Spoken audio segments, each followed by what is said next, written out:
আসসালামু আলাইকুম প্রিয় শিক্ষার্থীরা, কেমন আছো তোমরা? আশা করি আল্লাহর রহমতে তোমরা ভালো আছো। আমরা আলহামদুলিল্লাহ ভালো আছি। আজকে দশম শ্রেণীর বাংলা দ্বিতীয় পত্রের ক্লাস। আমি তোমাদের সাথে আজকে একটা গুরুত্বপূর্ণ বিষয় নিয়ে কথা বলবো, সেটা হচ্ছে প্রতিবেদন। তোমাদের আমরা যখন ক্লাসে ছিলাম সবসময় একটা বিষয় তোমাদের জটিলতা দেখা দিত, সেটা হচ্ছে তোমরা বলতে যে ম্যাডাম প্রতিবেদনটা তো আমরা ভালো করে বুঝতে পারি না, কিভাবে লিখবো, কিভাবে করবো। এটাই আজকে তোমাদের সাথে আলোচনায় আনবো আমি। এখন প্রথমে প্রতিবেদন কি এটা নিয়ে তোমাদের সাথে একটু কথা বলবো। প্রতিবেদন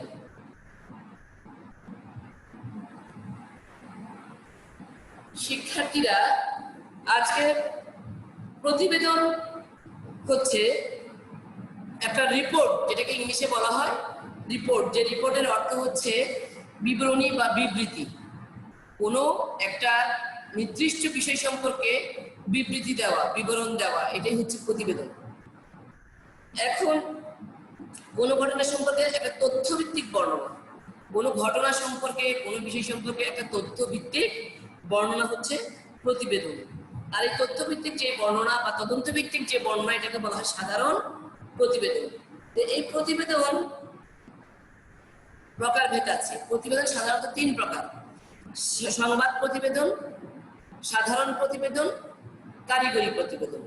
তো আমরা যারা এখানে দশম শ্রেণীতে আমরা যারা পাঠ্য আছে, বেশিরভাগই আমাদেরকে কি করতে হয়? তদন্ত প্রতিবেদন করতে হয় না, আমাদেরকে করতে হয় সংবাদ প্রতিবেদন। সংবাদপত্র প্রকাশের জন্য একটা প্রতিবেদন তৈরিকরণ করতে হয় আমাদেরকে, ঠিক আছে? তো এই 3 প্রকারের মধ্যে সংবাদ প্রতিবেদন কোনগুলো? সংবাদপত্র প্রকাশের জন্য যে নিজস্ব সংবাদদাতা দিয়ে, তোমরা যারা সংবাদপত্র পড়ো, যারা সংবাদপত্র পড়ো বা পড়ো না, বা আমরা সবাই পড়ি সংবাদপত্র সম্পর্কে, আমাদের কম বেশি সবার জ্ঞান আছে। এই সংবাদপত্রে দেখবে তোমরা কোনো একটা আর্টিকেল বা কোনো একটা নিউজ লেখার আগে লেখা আছে নিজস্ব সংবাদদাতা, নিজস্ব প্রতিবেদক। এই যে নিজস্ব সংবাদদাতা এবং নিজস্ব প্রতিবেদক কোনো একটা এলাকার একটা ঘটনা নিয়ে একটা প্রতিবেদন তৈরি করলো, সেই প্রতিবেদনটাকে বলা হয় সংবাদ প্রতিবেদন।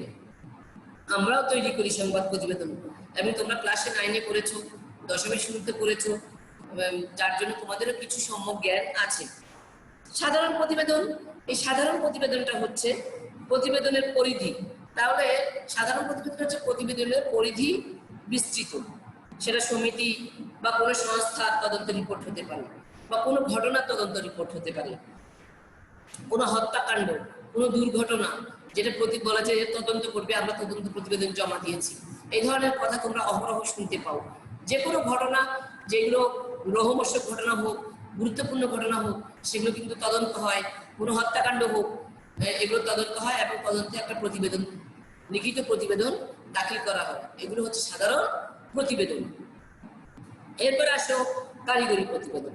এবং কারিগরি প্রতিবেদনটা হচ্ছে কারিগরি কর্মক্ষেত্রে উদ্ভূত যে সমস্যাগুলো হয়। যে কোনো কারিগরি কর্মক্ষেত্রে একটা কতগুলো উদ্ভূত সমস্যা থাকতে পারে, সেই সমস্যার সমাধানে কিংবা উন্নয়ন প্রকল্পের কারিগরি কি ত্রুটি আছে সেটা সমাধান, সেই সমস্যাটার সমাধানে কতগুলো প্রতিবেদন তৈরি করা হয়, সেটাকে বলা হয় কারিগরি প্রতিবেদন।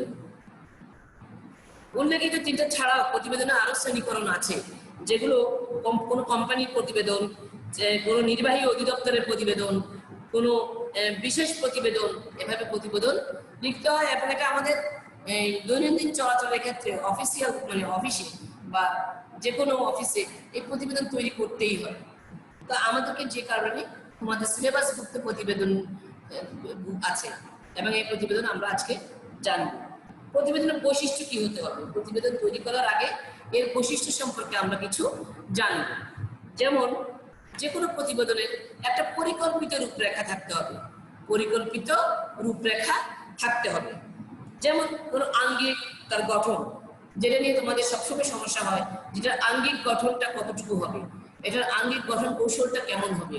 সুতরাং তোমরা এই আঙ্গিক প্রতিবেদনের সক্রিয় একটা বৈশিষ্ট্য থাকতে হয়, এবং প্রতিবেদন রচনার সময় একটা রূপরেখা তৈরি করে নিলে ভালো হয়, না হলে প্রতিবেদন সুন্দর, মানসম্পন্ন হয় না।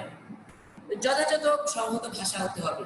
আমাদের অপ্রয়োজনীয়, বাড়তি, অপ্রাসঙ্গিক তথ্য যেন প্রতিবেদন ভারাক্রান্ত না হয় সেদিকে আমাদের লক্ষ্য রাখতে হবে। অপ্রয়োজনীয়, অপ্রাসঙ্গিক কোনো কথাবার্তা প্রতিবেদনে উল্লেখ করা যাবে না। বস্তুনিষ্ঠ হতে হবে প্রতিবেদন, বস্তুনিষ্ঠ হতে হবে। অর্থাৎ কার্যকর প্রতিবেদনে কোনো অতিরঞ্জিত কথা বলা যাবে না, কোনো অতিশয়োক্তি এখানে চলবে না, এবং কোনো পক্ষপাতিত্বমূলকতা এখানে চলবে না। এটা হতে হবে পক্ষপাতিত্ব মূলক হওয়া যাবে না। প্রকৃত ঘটনা যথাযথভাবে এটাতে উঠে আসতে হবে, সেটাই প্রতিবেদনের বস্তুনিষ্ঠ। সহজবোধ্য হতে হবে। প্রতিবেদনের আরেকটা বৈশিষ্ট্য হচ্ছে সহজবোধ্যতা। তার কয়টা? আমরা 5টা বৈশিষ্ট্য পেলাম।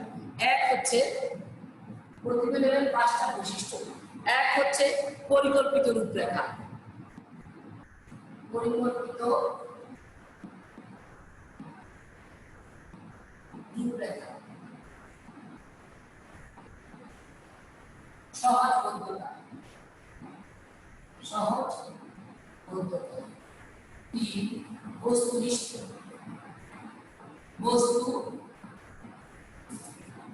বস্তুনিষ্ঠ হতে হবে। বস্তুনিষ্ঠ। 4 বস্তুনিষ্ঠ। তারপর সহজবোধ্য তো বলেছি, যথাযথ ভাষা, সংহত ভাষা। সংহত ভাষা। সংহত ভাষা। 5 সংগতিপূর্ণ উদ্দেশ্য থাকতে হবে। সংগতিপূর্ণ উদ্দেশ্য। সংগতিপূর্ণ উদ্দেশ্য থাকতে হবে। প্রতিবেদনে একটা সহজবোধ্যতা সম্পর্কে একটু বলি। প্রতিবেদনের ভাষা হবে সহজ, সরল, স্পষ্ট। কোনো বক্তব্য যেন দুর্বোধ্য না হয় এবং সেদিকে বিশেষ দৃষ্টি দিতে হবে। প্রতিটা অনুচ্ছেদ শুরু করতে হবে প্রাসঙ্গিক বাক্য দিয়ে। প্রতিটা অনুচ্ছেদ শুরু করতে হবে প্রাসঙ্গিক বাক্য দিয়ে। প্রত্যেক অনুচ্ছেদ আলাদা আলাদা বিষয় সুসংহতভাবে উঠে আসতে হবে এবং প্রতিবেদনে একটা সুনির্দিষ্ট উদ্দেশ্য থাকতে হবে। আমরা এখানে বলেছি সংগতিপূর্ণ উদ্দেশ্য। একটা সুনির্দিষ্ট উদ্দেশ্য থেকে সুনির্দিষ্ট উদ্দেশ্য যেন বিচ্যুত না হয় সেদিকে বিশেষ খেয়াল রাখতে হবে। তাহলে প্রতিবেদন যে কোনো বিষয়, যে কোনো ভাষা, যে কোনো কিছু এখানে ঢুকানো যাবে না। সবকিছুর একটা সুনির্দিষ্টতা থাকতে হবে। এখন আমরা বলবো প্রতিবেদন কি দরকার, কি প্রয়োজন। প্রতিবেদন আমাদের জীবনে কেন প্রয়োজন, আমাদের দৈনন্দিন চলার পথে প্রতিবেদন কেন প্রয়োজন, আমরা কেন শিখছি প্রতিবেদন লেখা। প্রতিবেদন আধুনিক জীবনের অপরিহার্য বিষয়ে পরিণত হয়েছে। প্রতিবেদন বলতে একসময় কেবল পত্র পত্রিকায় প্রকাশিত সংবাদকে বোঝানো হতো। একসময় কিন্তু শুধুমাত্র সংবাদপত্রে যে সংবাদ প্রকাশন সেটাকে প্রতিবেদন বলতে বোঝানো হতো। কিন্তু সম্প্রতি প্রতিবেদনের আঙ্গিক গঠন কৌশল আরো সম্প্রসারিত হয়েছে, আরো সংহত হয়েছে, আরো বস্তুনিষ্ঠ হয়েছে, আরো বিস্তৃত হয়েছে। যেমন ধরো প্রতিবেদন পরীক্ষায় কোনো দুর্নীতি হয়েছে, হাসপাতালে দুর্নীতি, চিকিৎসায় অব্যবস্থাপনা, তারপর এডিস মশার উপদ্রব, এইসব বিষয় নিয়ে আমাদেরকে তদন্ত প্রতিবেদন তৈরি করতে হয় এবং কি কারণে এডিস মশার এই উপদ্রব বাড়ছে এবং কি হলে এখান থেকে প্রতিকার পাওয়া সম্ভব, বা এই হাসপাতালের যে অব্যবস্থাপনা এটা কি কারণে হচ্ছে, এখান থেকে বের হতে হলে আমাদের কিছু কি পদ্ধতি অবলম্বন করতে হবে, কোন পথ অবলম্বন করতে হবে, এইভাবে প্রতিবেদক তার সুনির্দিষ্ট কতগুলো সুপারিশমালা দিয়ে থাকে। তারপর ধরো আইন আদালত, ব্যবসা বাণিজ্য, কর্মজীবনের বিচিত্র জীবনের জটিলতার ক্ষেত্রে প্রতিবেদনের অনেক প্রয়োজন। এখান থেকে প্রতিবেদন অবশ্যই তৈরি করতে হবে এবং কর্মজীবনে কোনো সমস্যা সংকটে প্রতিবেদনের মাধ্যমে এই তথ্যগুলো উঠে আসে। তার ভিত্তিতে সিদ্ধান্ত গ্রহণ করে সংকট থেকে নিরসনের একটা উপায় বের হয়ে আসে। তবে কোনো নির্দিষ্ট বিষয়ে পরিকল্পনা গ্রহণ, সংগঠন, নির্দেশনা, নিয়ন্ত্রণ, ফলাফল নিরূপণ এবং শেষ পর্যন্ত সমন্বয় সাধন এবং নির্দিষ্ট লক্ষ্যে পৌঁছানো, এইগুলো একটা ধারাবাহিকতার মাধ্যমে যেতে হয়। বিশেষত তদন্ত প্রতিবেদনের মাধ্যমে সিদ্ধান্ত গ্রহণের একটা সাফল্য, প্রামাণ্য দলিল এখান থেকে পাওয়া যায় সুতরাং আধুনিক জীবনে প্রতিবেদনের যে প্রয়োজনীয়তাটা বা গুরুত্ব একেবারে অনস্বীকার্য। এখন প্রতিবেদনের দায়িত্ব সম্পর্কে একটু কথা বলি। যেহেতু আমরা প্রতিবেদন নিয়ে বিস্তৃত আলোচনা করছি, কেন আমাদের প্রতিবেদন দরকার, কেন এই প্রতিবেদনটা কিভাবে লিখতে হলে কি কি বিষয়ের প্রতি আমাদের খেয়াল রাখতে হবে, এবং প্রতিবেদনটা সুন্দর হতে বলে এবং গ্রহণযোগ্যতা থাকতে হলে কি কি বিষয়ের দিকে আমাদের খেয়াল রাখতে হবে, এটা আমরা জানলাম। এবং কেন দরকার প্রতিবেদন সেটাও জানলাম। এরপর তোমার প্রতিবেদকের কি দায়িত্ব, যিনি প্রতিবেদন রচনা করবেন তার কি কি দায়িত্ব আছে সেটা নিয়ে আমরা এখন কথা বলব। প্রতিবেদক প্রাথমিকভাবে তিনটে বিষয়ের উপর নির্ভর করবে। একটা হচ্ছে পর্যবেক্ষণ। প্রতিবেদক পর্যবেক্ষণ করবে, বিষয়টাকে নিয়ে পর্যবেক্ষণ করবে, লিপিবদ্ধ করবে, প্রতিবেদন তার প্রণয়ন করবে। প্রতিবেদককে ঘটনার প্রত্যক্ষ সাক্ষী হতে হবে হয়, আবার যদি প্রত্যক্ষ সাক্ষী নাও হতে পারে, ঘটনাস্থল থেকে যাওয়ার পর এবং সে তথ্যগুলো প্রত্যক্ষদর্শীর কাছ থেকে সংগ্রহ করতে হবে। অনেক সময় প্রতিবেদন রচনার ক্ষেত্রে হয়তো অতীতে ঘটে যাওয়া কোনো একটা ঘটনার সাথে তাকে সম্পৃক্ত হতে হয়। এক্ষেত্রে প্রতিবেদক ইতিহাস লেখকের মতন কাজ করেন। এক্ষেত্রে প্রতিবেদক কি করেন? একজন ইতিহাস লেখকের মতো কাজ করেন। প্রতিবেদন তৈরির ক্ষেত্রে প্রতিবেদককে 6টা ডব্লিউ দিকে খেয়াল রাখতে হয়। প্রতিবেদককে কিসের দিকে খেয়াল রাখতে হয়? 6টা ডব্লিউ দিকে খেয়াল রাখতে হয়।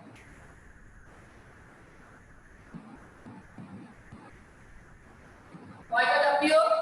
6টা ডব্লিউ। Who, what, when.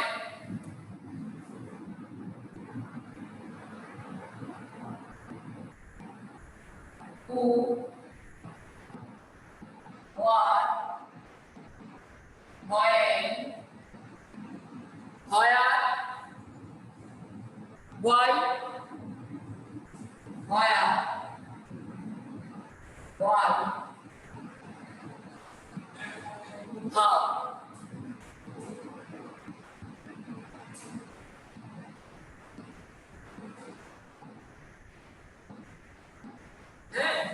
কি বললাম? কিসের দিকে খেয়াল রাখতে হয়? প্রথমে হু, কে, এবং এই 6টা কোয়েশ্চেন যখন আমরা একত্রিত করব, আনসার যখন কোয়েশ্চেনে আনসার যখন একত্রিত করব, তখনই এই প্রতিবেদক তথ্য নির্ভর হয়ে যাবে। এই প্রতিবেদনটা তথ্য নির্ভর হবে। মনে রাখা দরকার, যথাযথ তথ্য ছাড়া প্রতিবেদন প্রণয়ন করা যাবে না। যথাযথ তথ্য ছাড়া প্রতিবেদন প্রণয়ন বস্তুনিষ্ঠ হবে না। সুতরাং উপযুক্ত পর্যবেক্ষণ, যথাযথ পর্যালোচনা, প্রয়োজনীয় বিচার বিশ্লেষণ, যথেষ্ট সতর্কতার সাথে প্রতিবেদন তৈরি করতে হবে। প্রতিবেদন সাধারণত 2 থেকে 3 পৃষ্ঠার মধ্যে হবে। তোমরা এই কথাটা সবসময় আমাকে প্রশ্ন করে থাকো যে ম্যাডাম আমরা প্রতিবেদনটা কতটুকু পরিসর করব, কতটুকু পরিসরের মধ্যে প্রতিবেদন রাখবো। এটার পরিসরটা আমাদের খুবই গুরুত্বপূর্ণ। এটা একটা প্রশ্ন যে প্রতিবেদন 2 থেকে 3 পৃষ্ঠার মধ্যে রাখবে। প্রতিবেদন 2 থেকে 3 পৃষ্ঠার মধ্যে রাখাটাই বাঞ্ছনীয়। তাছাড়া প্রতিবেদনে চিত্র, নকশা, সারণী এগুলো বাছাই করা, খাতার আকারেও তৈরি করা যায়। অনেকগুলো তদন্ত প্রতিবেদন আছে যেগুলোতে চিত্র, নকশা, ছবি, সারণী এগুলো বড় আকারে একটা খাতার আকারে বাছাই করে ফেলতে হয়। প্রতিবেদন প্রস্তুত প্রক্রিয়া। এখন আমরা জানবো প্রতিবেদন কিভাবে প্রস্তুত করব, প্রক্রিয়াটা কোনটার পর কোনটা সাজাবো। প্রথমত স্থান, কাল, পাত্র। প্রতিবেদন শুরু হয় স্থান, কাল, পাত্রের বর্ণনা দিয়ে। প্রতিবেদনটা শুরু করব স্থান, কোথায় ঘটেছে, সময়টা এবং পাত্র, কার সাথে হয়েছে, কোথায় হয়েছে, কেমন হয়েছে। মূল কথা বা সারাংশ এটা লিখতে হবে। যে বিষয়ে প্রতিবেদন লেখা হচ্ছে তার একটা সামগ্রিক অবস্থার বর্ণনা তোমাকে বিস্তৃতি উল্লেখ করতে হবে। মূল বিষয়টার উপরে তোমাকে ফোকাস করতে হবে। মূল বিষয়টা বৈশিষ্ট্যটা তোমাকে ফোকাস করতে হবে। মূল ঘটনা বর্ণনার সময় কোন উৎস থেকে তথ্য পাওয়া গেছে। মূল ঘটনাটা বর্ণনা যখন করব তখন কোন উৎস থেকে এই তথ্যটা পাওয়া গেছে তার একটা বর্ণনা থাকতে হবে। মূল ঘটনা, বিশেষজ্ঞের নাম, পরিচয়, তার মতামত, মন্তব্য থাকবে এই অংশে। এই অংশে কি থাকবে, কোনখান থেকে পেয়েছো এবং তার নাম, ঠিকানা, এসব তথ্য থাকতে হবে। বিশেষজ্ঞের নাম, পরিচয়, তার মতামত, মন্তব্য থাকবে। বিষয়ে পর্যালোচনার মাধ্যমে সিদ্ধান্ত গ্রহণ করে সিদ্ধান্তমূলক মন্তব্য থাকবে সবার শেষে। এখন আমরা সংবাদ প্রতিবেদন নিয়ে কথা বলব। শিরোনাম হতে হবে প্রাসঙ্গিক। আমরা যেটা করি, আমাদের পরীক্ষায় বা আমরা যেটা শিখছি, আমাদের যেটা এখানে বিষয়ে আমাদের সিলেবাসের সাথে সংশ্লিষ্ট, সেখানে বেশিরভাগ হচ্ছে তোমাকে সংবাদপত্রে লিখতে হবে এবং প্রতিবেদনটা তোমাকে প্রতিবেদনটা তৈরি করে তার একটা সুপারিশমালাও তোমাকে দিতে হয়। শিরোনাম হতে হবে প্রাসঙ্গিক। শিরোনামটা এমনই হতে হয় পাঠক এই সংবাদের প্রতি যাতে আকৃষ্ট হয়। সংবাদের প্রতিবেদন মানে শিরোনামটা এমন হবে পাঠক দেখে মাত্র যেন চট করে কি পড়ে দেখি তো, এরকম একটা ভাব পাঠকের মনে তৈরি হয়। হ্যাঁ, পাঠকের চাহিদা অনুযায়ী বর্ণনা সংক্ষিপ্ত হবে এবং বিস্তৃত হতেও পারে। এখানে ঘটনা অনুযায়ী সেটা বর্ণনাটা বিস্তারিতও আসতে পারে, আবার সংক্ষিপ্ত কথায়ও শেষ করতে পারে। বর্ণনাটা হতে হবে আকর্ষণীয়। বর্ণনা বেশি হলে পাঠক যদি বিরক্ত হয়, ইনিয়ে বিনিয়ে একটা কথা যদি আমি বলি, তাহলে পাঠক বিরক্ত হবে না, পাঠককে আবার বিরক্ত করা যাবে না। এদিকে তোমার খেয়াল রাখতে হবে। পাঠক যদি কতটুকু পড়ে এটা কি লিখেছে এটা মাথার মধ্যে না আসে, পাঠক যেন এই পরবর্তী লেখাটা কি, পরবর্তী ইয়েটা কি, এটা যেন পড়ার জন্য আগ্রহী হয়ে ওঠে, এদিকে তোমার খেয়াল রাখতে হবে। সংবাদ প্রতিবেদনের নির্ভরযোগ্য উৎসের কথা উল্লেখ করতে হবে। কোন উৎস থেকে ঘটনাটা তুমি জেনেছো, কখন জেনেছো, কিভাবে জেনেছো, এটা একটু উল্লেখ থাকতে হবে। অনেক সময় যার কাছ থেকে তথ্য সংগ্রহ করা হয় তিনি তার নাম প্রকাশ করতে অনিচ্ছুক থাকেন, তখন লিখতে হবে যে নাম প্রকাশে অনিচ্ছুক ব্যক্তির মাধ্যমে, এই প্রত্যক্ষদর্শীর মাধ্যমে এই তথ্য আমি পেয়েছি। সাধারণ প্রতিবেদন তো বলেছি, এটা হবে, এটা কয়েকটা অংশ থাকে, এগুলোর ধারাবাহিকতা রক্ষা করতে হয়। সূচনাংশে কোনো কর্তৃপক্ষের নিকট পত্র, এরপর মূল প্রতিবেদন, সবশেষে প্রতিবেদন রচনা সংক্রান্ত তথ্য। এই প্রতিবেদন রচনার সঙ্গে তথ্যের প্রতিবেদকের নাম, ঠিকানা ছাড়াও থাকে প্রতিবেদন রচনার সময় এবং তারিখ। প্রতিবেদন খামে পরে উপস্থাপনা করায় বিধিসম্মত, তাই পরীক্ষার খাতায় প্রতিবেদনের শেষে একটা খাম আঁকতে হবে। তোমরা সবসময় জিজ্ঞেস করো যে টিচার আমরা কি শেষে প্রতিবেদনের খামটা আঁকবো? আমরা কিন্তু বলি যে হ্যাঁ, প্রতিবেদনের খামটা আঁকতে হয়। কেন আঁকতে হয়? প্রতিবেদনটা খামে ভরে একদম কনফিডেন্সিয়াল বা এটা একটা গোপনীয় এভাবে দিতে হয়, জমা দিতে হয়, সেজন্য আমরা খামের ছবিটা অবশ্যই আঁকবো। এরপর আসো আমি একটা প্রতিবেদন সম্পর্কে তোমাদের সাথে আলোচনা করব, যেটা আমরা প্রায় আমাদের পরীক্ষায় আসে। এই ধরনের একটা প্রতিবেদন দেখো, যেমন দুর্নীতি ও প্রতিকার। হ্যাঁ, যোগাযোগ একটা যে কোনো নির্দিষ্ট যানবাহনে কি বলে এই অত্র এলাকায় যানজটের কারণ এবং তার প্রতিকারের উপায় সম্পর্কে একটি প্রতিবেদন তৈরি করো। এটা আসলে এরকম লিখি। আবার আছে বিদ্যালয়গুলো ভিত্তিক, যেমন তোমার বিদ্যালয়ে একটা সুবর্ণ জয়ন্তী অনুষ্ঠিত হয়েছে, অথবা রবীন্দ্র জয়ন্তী অথবা নজরুল জয়ন্তী অনুষ্ঠিত হয়েছে, এই সম্পর্কে একটা প্রতিবেদন তৈরি করো। তো তোমার বিদ্যালয়ে যদি এই যে একটা শোক দিবস পালন হয়েছে, জাতীয় শোক দিবস, এই সম্পর্কে একটা প্রতিবেদন তৈরি করো। তুমি কি করবে?